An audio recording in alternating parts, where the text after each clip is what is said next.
Hello everyone. In this video I'm going to show you how to create a model, but specifically we're going to cover Boolean cuts and we're going to also cover hard surface modeling. Now the first thing I'm going to do when I'm showing you this, these are just examples to apply to your whatever models you're trying to work on at home. But I'm just going to show you with some basic generic shapes. Now I'm going to start with a cube. I'm just going to scale it a little bit larger, and then I'm going to create a sphere. Now with my sphere, I'm going to just sort of bring it down about to there. That should be fine. And I'll also scale it a little bit larger. Now the really cool thing about the trick I'm going to show you is that it's super quick. The bad part about it is that it doesn't always work right.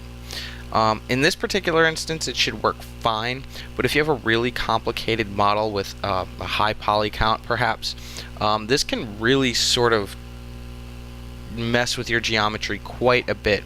And you'll see what I'm talking about here. It sort of cuts in certain things, and I'll show you right now. So the first thing I'm going to do is I'm going to select my cube, and then I'm going to shift select my sphere. From this point I'm going to go to mesh, booleans, and I'm going to do booleans difference. So I selected the cube first and then shift selected the sphere, and then booleans difference. Now you can see that that did a really fantastic job in cutting directly into this mesh. However, the geometry on it needs a lot of adjustments, especially if we were to do something and continue modeling on this. Maya, if you can remember from the beginning of the semester, I go ahead in a video and show you how Maya reads topology and how it needs to read it in triangles. Specifically triangles, but quads are really easy for it to understand because each quad is two separate triangles. Now in this case Maya is sort of doing a great job displaying this by also sort of it's imaginarily not, it's actually doing it, it's just not showing it to you. It's breaking down to display this normal the correct way. This is probably going to this point, so on and so forth all the way around, which can be really strenuous on your computer if you have a really high poly count. Now the trick to this is that the reason this is no good is if I press 3, you'll notice that this mesh totally sort of blobs inward, outward. I don't even know what it's doing. If I press 1, it goes back to its normal shape. Now what you would need to do to fix this is sometimes it becomes more work than it's actually worth. It depends on the model that you're working on. In this case, if you needed to make sure that you were going to sort of sooner or later fix the geometry, and I'm just going to go ahead and just start doing a mock-up job real quick. Alright, and then I'm going to press 3, and you'll notice that I'm starting to get this corner to be fixed. And I would have to go around and do that to every single one of these edges. Now, the other thing I want to show you is that when I double-click this edge, I will not have that sort of edge loop that we normally would be accustomed to had this had some proper topology. Now I'm going to go through and individually select each one of these, and then I'm going to go ahead and bevel. I'm going to bevel edge so 0.2 fraction and segments is at 2. Now when I press 3 mode again, you'll notice I have this hard edge located around the object, and if I undo that bevel edge, you'll notice it goes back to being a rounder shape. So go back, oh, it won't let me, but so you'll see that this does require some work to clean up the topology, especially if you were going to even make it higher topology by subdividing the mesh. So now I'm going to show you a different way to do this. I'm going to start with a cube again, and I'm just going to go ahead and scale it up, and then I'm going to create a sphere, and I'm going to bring that up. And one of the first things I want to do is, instead of sort of adding the geometry later, I want to go ahead and add it now. So the first thing I'm going to do is, in my sphere, is I'm going to make this 8 by 8. Okay? And then the next thing I'm going to do in here is I'm going to change this to 2 and 2. And let's see if that did what I wanted it to. Yes, it did. Okay, now that I have that information in here, what I'm going to do is I'm going to highlight these faces, and I'm going to go ahead and extrude inward. I'm going to just go ahead and scale these in using the XYZ here, and then I'm going to go ahead and delete those faces.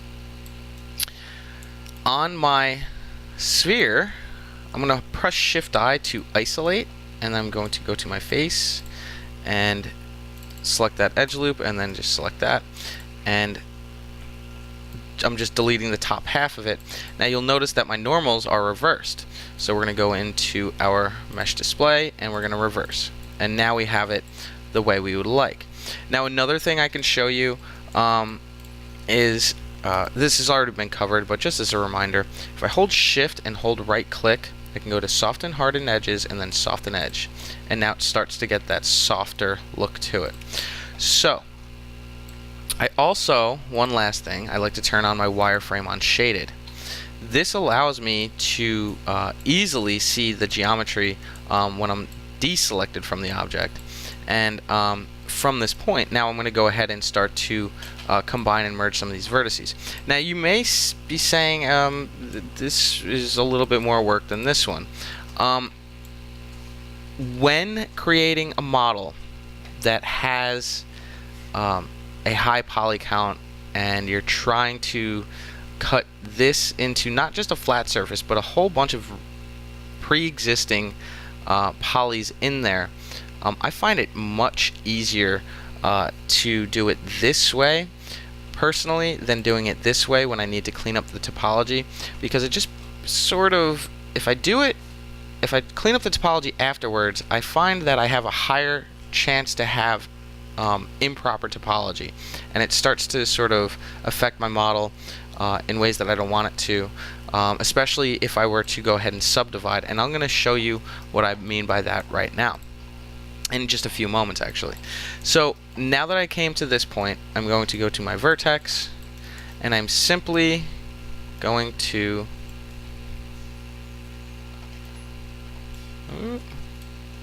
line these up.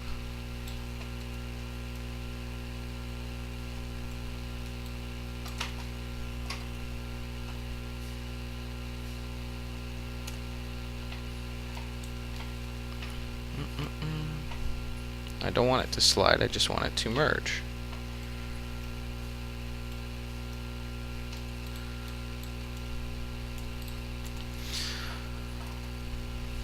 I'm holding V for vertex, and it's just only allowing me to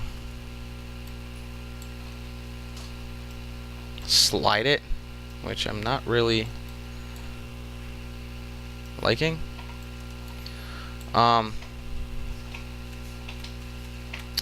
So let's go ahead and do it this way. So for whatever reason, I've been using this middle mouse button click this whole time during the semester. I don't know if that's what it is, but I'm just going to extrude outward from here, XYZ, and then from this point, I'm going to switch to my vertex mode.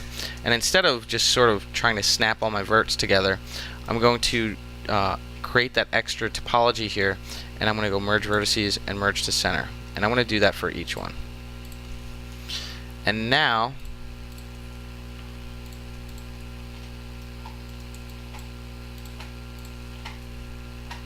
I will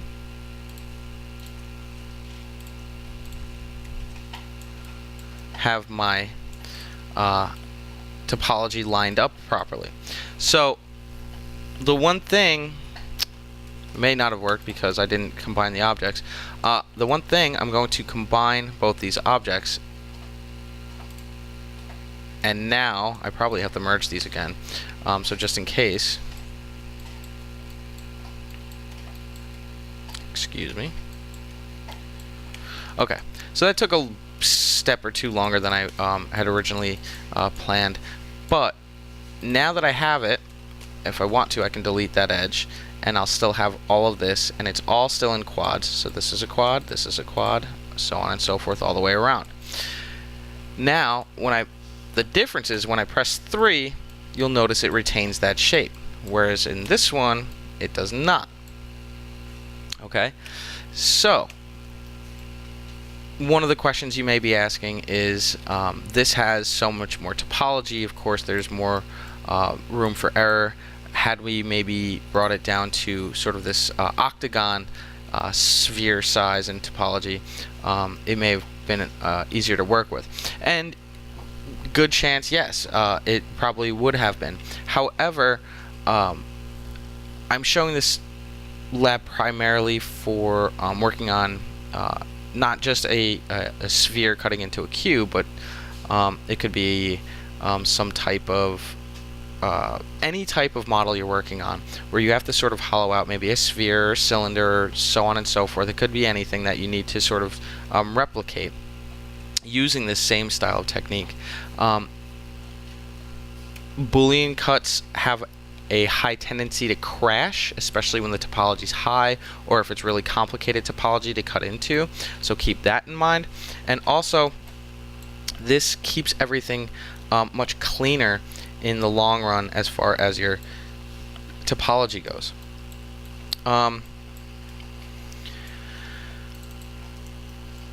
Anyway, now I'm going to go back into beveling this edge, and I could do this two different ways. I could just go ahead and run a bevel edge, and that would be that.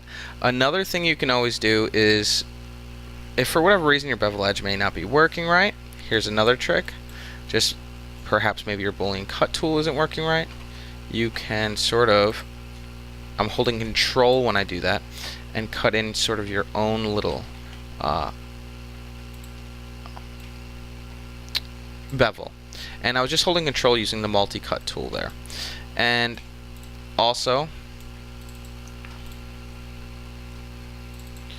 I'm now going to highlight my entire edge around here. And now I just want to show you, if I press 3, you'll notice it's not that soft edge anymore. It's this hard corner, and this is a hard surface modeling technique. And basically, the catch to hard surface modeling is that you need to have lots of edge loops around the part that you want it to be creased in. Now, as always, you always want to start with a low poly model before you start getting into more complicated details. On this one, I'm just going to go ahead and bevel it, and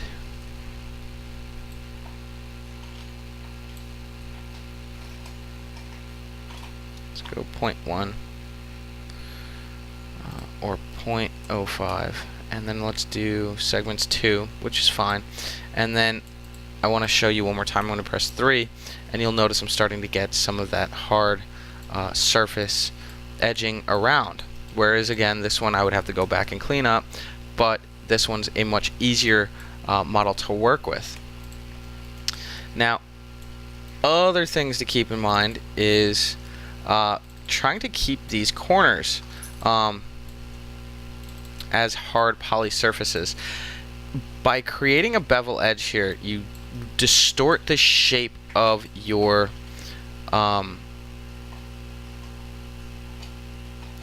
sphere here. You'll see it starts to get this weird shape, like more of a, I guess, back to that sort of octagon shape. So what you would have to do is basically run a bevel on just not that one, sort of these edges. And 1 second.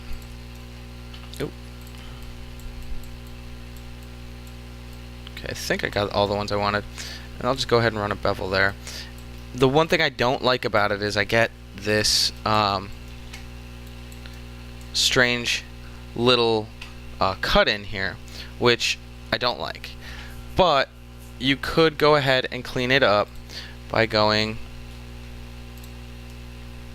I'm going to delete this, I'm going to delete this one and this one, and I'm going to hold Control and press delete. That will delete any vertices that I may be using at that point, and then I can go ahead in here and I'm going to run this right across. I'll have to delete that one also again, and I can run that right to here and then run through here. Now this is hard surface modeling, and this is to keep it in quads. Now in a second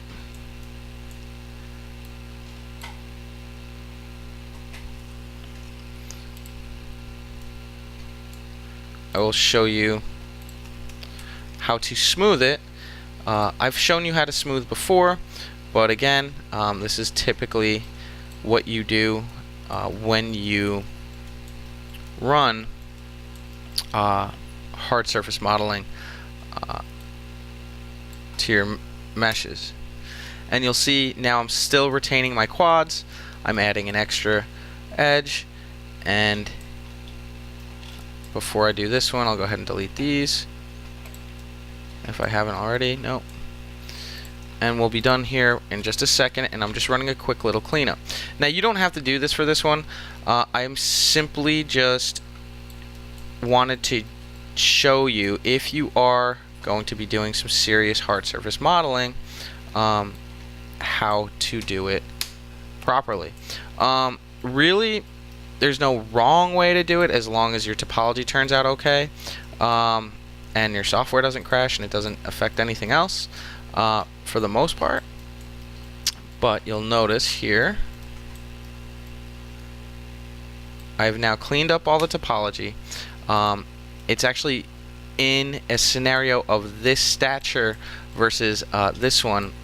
When it comes to something complicated that I'm trying to model, I choose this technique on the right here any day of the week over this one, because really this really does ruin a lot of topology in your meshes when you're creating something complicated. Using the Boolean cut can really distort your mesh, and it also can slow down your system because it takes so much time for it to sort of calculate the cut into it. So I find this to be a much more effective way. Now I'm going to press 3, and you'll see I have something happening here, but for the most part I must have just forgotten to do one of these edges or something. You see this one's okay, this one's okay, and if I were to go ahead and fix this,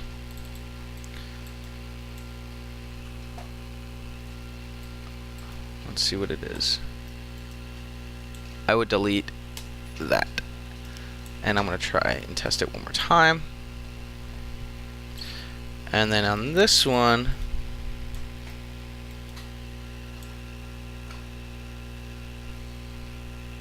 trying to see what the issue is here. It looks like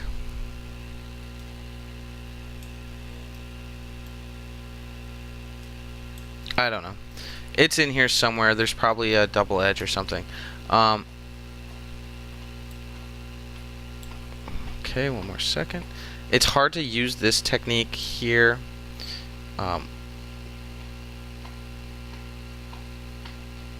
When trying to fix it, because it actually runs off of this mesh instead of the smoothed one. And I'm just going to double check one more time. It looks like there's something kind of iffy in this corner. And no, maybe perhaps not. Never mind. That was just my eyes deceiving me. So I'm going to turn shading, wireframe on shaded off, just so you can see that without the shading on, you can see that it's definitely retained those hard, sharp edges, and it's really becoming to start to retain that hard surface modeling technique that we've been covering. Now, one last thing is I would like you to go ahead and run a smooth on here, and you'll see the super effectiveness of this. And now I've got my sphere that's in here, as well as everything else. And I think that's actually what happened. This is what was messing me up.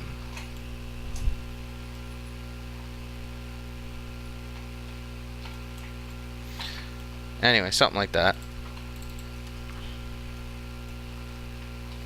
Okay. And then if I press 3 again, you'll see it's starting to take even more shape. And if I do this one more time, let's run one more smooth, you'll see that I've got a high topology object, but I can run a smooth on it as many times as I want, and it's going to retain that really nice, clean, sharp edge, whereas this would not.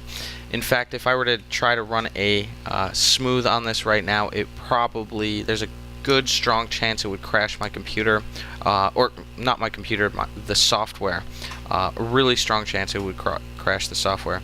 And the other thing is, when you're trying to clean up meshes that you Boolean cut into like this, there's so many vertices that you typically have to merge, and if you don't do it right, you're going to lose the shape that you were originally going for in the first place. So it's I find it personally much easier when modeling something where I want to achieve this end result to go with this route, because in the long run it actually saves you a lot more time. Anyway, for your submission, I would like to see just one shape similar to this. You don't have to smooth it as many times as I did. I smoothed it twice. You can smooth it once if you want, but just make sure that you run that hard surface edge, basically a bevel edge running around the circular part, a bevel edge around this part. And if I were to go, let's see if I can pull it back. Okay, and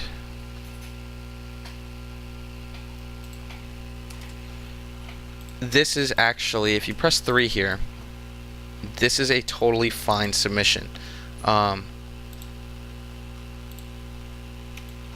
Okay, so that is our hard surface modeling edge and Boolean cut with my little technique showing you.